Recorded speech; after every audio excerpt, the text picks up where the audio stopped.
ভারত ও পাকিস্তানের মধ্যে প্রক্সি যুদ্ধ শুরু হয়ে গেছে। ইতিমধ্যে পাকিস্তানের ১৩ সৈন্য দুনিয়া থেকে বিদায় নিয়েছে ভারতের অতি গোপন হামলায়।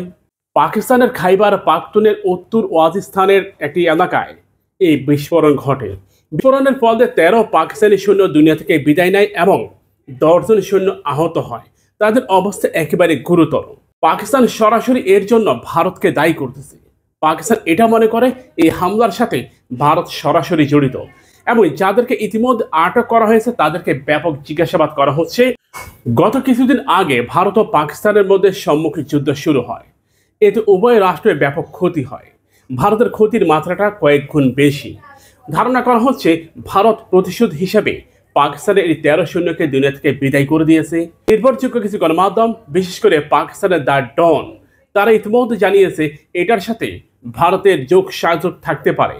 কারণ এই ঘটনার ৫ মিনিটের মধ্যে ভারতের ব্রেকিং নিউজ হিসেবে সংবাদ পরিবেশন করা হয়। তার মানে এই ঘটনার জন্য আগে থেকে ভারত সংবাদ তৈরি করে রেখেছে। ভারত ও পাকিস্তানের মধ্যে একটা বড় ধরনের সংঘাত হবে, যার নাম গাজওয়াতুল হিন্দ। আমরা এটা বিশ্বাস করি এই সংঘাত হবে, এটা কেউ ঠেকাতে পারবে না।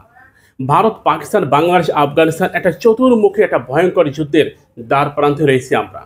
ভারত ও পাকিস্তানের মধ্যে যখন সংঘাত শুরু হয় তখন আমরা ধারণা করেছিলাম এটা কি সেই গাজওয়াতুল হিন্দ। পরক্ষণে যখন এটা বন্ধ হয়ে যায়, আফগানিস্তান ও বাংলাদেশ এই যুদ্ধের সাথে না জড়ানোর কারণে ভাবন হয়েছে যে এটা সেই যুদ্ধ নয়, সে প্রলয়নকারী যুদ্ধটা শুরু হবে। তবে অনেকে মনে করেন যে এটা হবে না, না এটা হবে।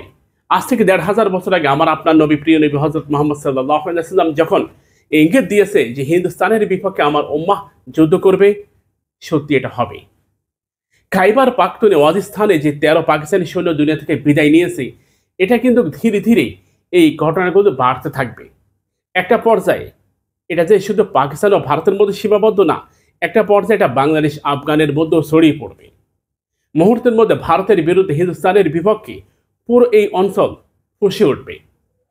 ভারত আরো শক্তিশালী হবে। দেখবেন আগামী কিছুদিনের মধ্যে ভারত আরো শক্তিশালী হবে। সামরিক শক্তির দিক দিয়ে ভারত চায়নার কাছাকাছি পৌঁছে যাবে।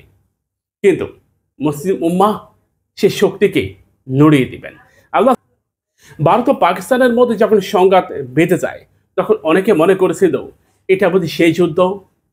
তবে এখানে উভয় রাষ্ট্রের একটা দুর্বলতা প্রকাশ পায়। এই হামলার মাধ্যমে ভারত তার দুর্বলতা পাকিস্তানকে প্রকাশ করে দেয়, পাকিস্তান এই হামলার মাধ্যমে তাদের দুর্বলতা ভারতকে প্রকাশ করে দেয়। প্রিয় ভাইরা, আমরা মনে করি যুদ্ধ এই অঞ্চলকে আরো জাগ্রত করে তুলবে। আপনি দেখবেন রোহিঙ্গা ইস্যুতে নতুন আরেকটা ইস্যু তৈরি হয়েছে। রোহিঙ্গারাও যুদ্ধের প্রস্তুতি নিচ্ছে। বললাম না একটা মালহামা যুদ্ধ হবে, রোহিঙ্গারাও কিন্তু যুদ্ধের একটা প্রস্তুতি নিচ্ছে। ভারতের যে ২৫ কোটি মুসলিম, তাদের মধ্যে একটা জাগরণ শুরু হয়েছে। আফগান সামরিক শক্তির দিক দিয়ে স্বয়ংসম্পূর্ণ হচ্ছে। প্রিয় ভাইরা, সে সময়টা অতি নিকটে। আপনি হয়তো কল্পনা করতে পারবেন না, আপনি ঘুমাচ্ছেন, ঘুম থেকে উঠবেন একটা বোমার আঘাতে। এটা হবে। খাইবার পাখতুনের যে ঘটনা, এই ঘটনা ওই অঞ্চলকে উত্তেজিত করবে।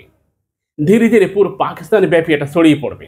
ভারত ও পাকিস্তান দুটি রাষ্ট্র ভিন্নতার মধ্যে রয়েছে, একটা হিন্দু প্রধান রাষ্ট্র, অপরটা মুসলিম প্রধান রাষ্ট্র। কিন্তু এই যুদ্ধটা একটা সময় ধর্মগত যুদ্ধে রূপান্তর হবে। আপনি দেখেন ইদানিং ভারতে বিপুল পরিমাণ মসজিদ ভাঙা হচ্ছে। মসজিদ এতে করে ৩টি রাষ্ট্রকে আর উত্তেজিত করে তুলতেছে। ৩টি রাষ্ট্র, আফগান, বাংলাদেশ, পাকিস্তান। আবার ভারত এটা মনে করে যে বাংলাদেশ, পাকিস্তান, আফগান এই ৩ রাষ্ট্রে হিন্দু নির্যাতন বেড়ে গেছে। যারা হিন্দুরা যারা বসবাস করে তাদের উপর নির্যাতন বেড়ে গেছে। তার মানে একটা সময় এটা ক্ষোভে পরিণত হবে। এই ক্ষোভ থেকে একটা যুদ্ধে রূপান্তর হবে, যেটা ধর্মগত যুদ্ধ হবে। আপনারা হয়তো বিশ্বাস নাও করতে পারেন, এটা হবে, এটা কেউ ঠেকাতে পারবে না। আল্লাহর নবী যেটা বলেছেন সেটা কখনোই মিথ্যা হতে পারে না। দেখেন না কিছুদিন আগে ইরান ও ইসরায়েলের মধ্যে সংঘাত হয়ে গেছে, তবে এটা থেমে গেছে। ইরান ইসরায়েলের সংঘাতটা থেমে গেছে, কিন্তু মালহামা যুদ্ধ কিংবা গাজওয়াতুল হিন্দ যেটা হবে এটা থামবে না। ইরান ইসরায়েল যুদ্ধে একটা বিষয় লক্ষণীয়, তা হচ্ছে আমেরিকাকে মধ্যপ্রাচ্যের কাতার ব্যতীত অন্য কোনো রাষ্ট্র সহযোগিতা করেনি। সৌদি আরব করেনি, সংযুক্ত আরব আমিরাত করেনি। এই রাষ্ট্রগুলো আমেরিকাকে সহযোগিতা করেনি। এটা আমেরিকার জন্য অনেক বড় একটা আঘাত। মিশর করেনি, মিশর আমেরিকাকে কোনো সহযোগিতা করেনি। এমনকি আরব রাষ্ট্রগুলো এটা সাফ জানিয়ে দিয়েছে আমেরিকাকে যে আমাদের ভূখণ্ড থেকেই তোমরা আক্রমণ করতে পারবে না, আমাদের ভূখণ্ড থেকে করতে পারবে না। সে কারণে আমেরিকা ভারত মহাসাগরে দিয়াগো গার্সিয়া এখান থেকে B2 বোম্বারকে ফ্লাই করায়। আমেরিকা বলেছিল যে যুক্তরাষ্ট্র থেকেই এই B2 বোম্বার ফ্লাই করছে, এটা পুরোটা ভুল, মিথ্যা, বানোয়াট। বোম্বার ফ্লাই করছে দিয়াগো গার্সিয়া থেকে, তবে এটা ফ্লাই করার পর এটা কাতারে নামে। আস্তে আস্তে মুসলিম রাষ্ট্রগুলোর মধ্যে একটা পরিবর্তন দেখা যাচ্ছে। একটা সময় আমেরিকাকে চোখ বন্ধ করে সমর্থন করত সংযুক্ত আরব আমিরাত, পাকিস্তান, সৌদি আরব, মিশর, জর্ডান, এই রাষ্ট্রগুলো। এখন তারা কিছুটা সরে আসে, এই কিছুটাই কিন্তু ঐক্যের একটা আভাস।